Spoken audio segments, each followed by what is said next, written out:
Huzur, kung iisa lang ang paraisong inilaan, pero iba-iba ang katuruan ng mga relihiyon, papaano po ang mga non-Ahmadi na gumagawa ng mabubuting gawain? Sila rin po ba ay mapupunta sa parehong paraiso o may iba't ibang antas ng paraiso? Si Allah Ta'ala ang tanging nakaalam nito. Siya ay mapagpatawad. May ilang tao na nagkakamali sa kanilang mga paniniwala at nakakagawa ng maliliit na kasalanan. Dahil dito, maaari silang dumanas muna ng parusa sa impyerno. Ano ba ang paraiso at impyerno? May iba't ibang antas ang paraiso. Hindi lahat ay makaaabot sa antas ng naabot ng banal na propeta Muhammad SAW.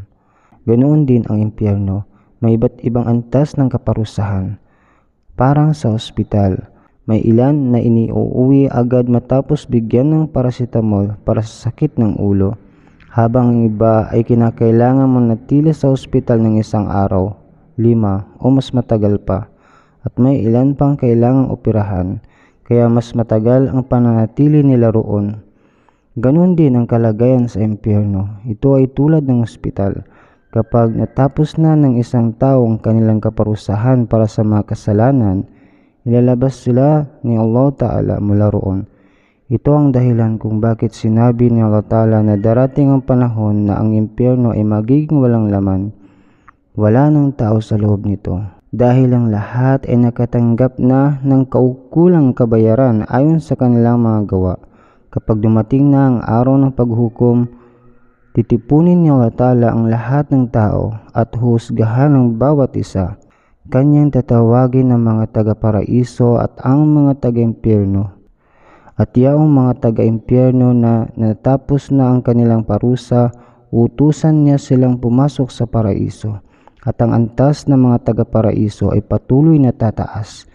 Si Allah Ta'ala na maawain at papagpatawad ay nagsabi na maliban sa syirik, pagtatambal kay Allah, pinatatawad niya ang lahat ng kasalanan kung ang isang tao hindi gumagawa ng syirik, ngunit may ilang mabubuting gawa, maaari silang dalhin sa mas mababang antas ng paraiso.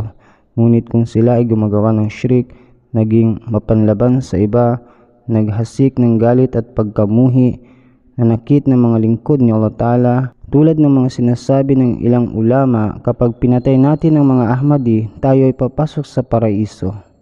Ang banal na propeta Muhammad SAW nagsabi na si Allah Ta'ala ay nagsabi, hindi papasukin ang mga ganoong tao sa paraiso kahit tumawag sila sa kanya o manalangin. Sinabi ng Allah Ta'ala sa banal na Quran na ang kanilang mga panalangin ay hahantong sa kanilang sariling pagkawasak.